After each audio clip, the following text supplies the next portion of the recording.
الدین کامل جامع نظامیہ. کامل جامع نظامیہ، ماشاء اللہ. جی آپ یہاں پر کیا کرتے ہیں، کس حیثیت سے؟ میں یہاں پہ شعبہ حفظ میں پڑھا رہا ہوں. شعبہ حفظ میں پڑھا رہے ہیں، جی ماشاء اللہ. اور آپ کی یہاں پر تنخواہ کیا ہے؟ وقت پر تنخواہ ملتی ہے یا پھر لیٹ؟ الحمدللہ بانی مدرسے کا جتنا بھی شکر ادا کیا جائے کم ہے کہ بانی مدرسہ ہر وقت دینی خدمات کے لیے تیار رہتے ہیں، اور ہم لوگوں کی جو تنخواہیں ہیں الحمدللہ مہینہ ابھی ختم نہیں ہوتا، ایک دن پہلے ہی ہماری تنخواہیں ہمارے ہاتھوں میں ہوتی ہیں. ماشاء اللہ.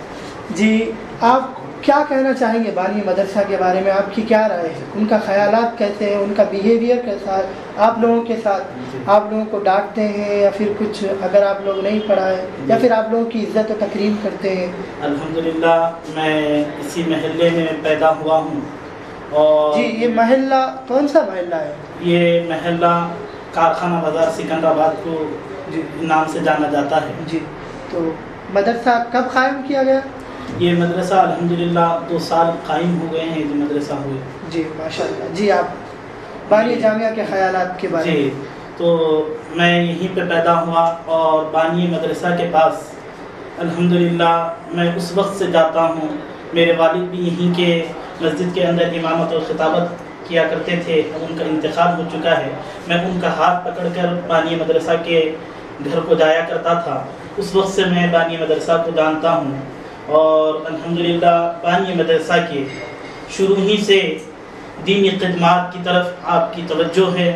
الحمدللہ اس محلے کے اندر جیسا کہ حدیث پاک ہے کہ سب سے پہلے پڑوسیوں کا حق ادا کیا جائے، تو بانی مدرسہ ہمیشہ سب سے پہلے محلے والوں کا حق ادا کرتے ہیں. اور بانی مدرسہ سالانہ رمضان المبارک کے موقع کے اوپر جو ہے یہاں پہ اناج کی تقسیم کرتے ہیں. اور پھر اس کے بعد بانی مدرسہ کی فکر تھوڑی تبدیل ہوئی. اس کے بعد آپ نے یہ سوچا کہ یہاں پہ غریب بچیوں کی شادیاں بھی ہوتی ہیں، تو اس کے اندر بھی الحمدللہ 1-2 نہیں بلکہ آپ نے 35 بچیوں کی شادی کے اندر ایک بچی کو فی گز 10,000 روپے آپ اس کی شادی کے موقع پر دیا کرتے تھے. اور میں یہاں کا نائب قاضی بھی ہوں، تو بانی مدرسہ میری جو فیس ہوتی تو آپ مجھے ہمیشہ تاکید کرتے کہ آپ ان سے فیس نہ لیں بلکہ آپ کی فیس میں ادا کروں گا. تو میرے جو نکاح خانی کی جو فیس ہوتی ہے تو وہ بھی بانی مدرسہ ادا کرتے. پھر اس کے بعد آپ کی فکر اور تبدیل ہوئی، اور اس کے بعد آپ نے یہاں پہ ایک مدرسے کا قیام کا خیال لایا. مدرسہ جو ہے یہ مدرسہ کیوں قائم کیا، کس لیے قائم کیا انہوں نے، کیا خیالات تھے ان کے اس بارے میں؟ بس میں آپ کو شروع سے دیکھتا ہوں تو آپ ایک عاشق رسول ہیں، اور ہمیشہ آپ کا ذہن اور آپ کی سوچ، آپ کی فکر یہی ہوتی کہ حضور اکرم صلی اللہ علیہ وسلم کے ارشادات کے اوپر عمل کریں. تو جیسا کہ حدیث پاک ہے کہ بلغ عنی ولو کان آیا، کہ میری ایک بات بھی تم کو معلوم ہو تو وہ دوسروں تک پہنچاؤ. تو یہ فکر ہمیشہ بانی مدرسہ کو قیام یعنی پریشان کیا کرتی تھی. تو آپ یہ سوچتے تھے کہ یہ محلہ ایک قدیم ہے لیکن اس محلے کے اندر کوئی مدرسہ نہیں ہے. تو الحمدللہ آپ نے سب سے پہلے 2 مکان خریدے.